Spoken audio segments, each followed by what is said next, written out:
can you, as Speaker, because that is a question we are asking you to make a determination on, can you, as Speaker, ignore their fundamental right to the freedom to association, to be able to associate or coalesce with anybody that they want to coalesce with, as individuals and as political parties?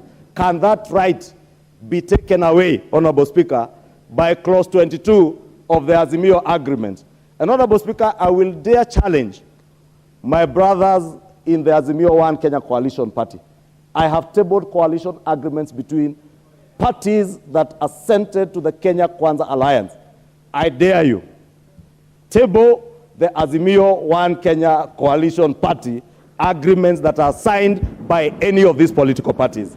And I would dare you to table that agreement. Because it is also in contention, Honorable Speaker, as to how those agreements were procured, Honorable Speaker.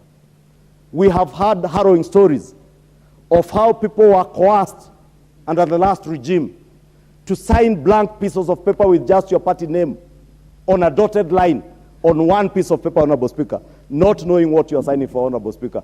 Honorable Speaker, I know you have been a senior member of the legal profession, and I do not want to pretend to be one.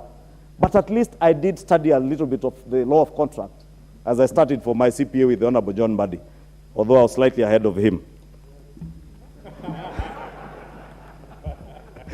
Honorable Speaker, the Honorable John Mbadi might be slightly older than me, but I was slightly ahead of him in the profession.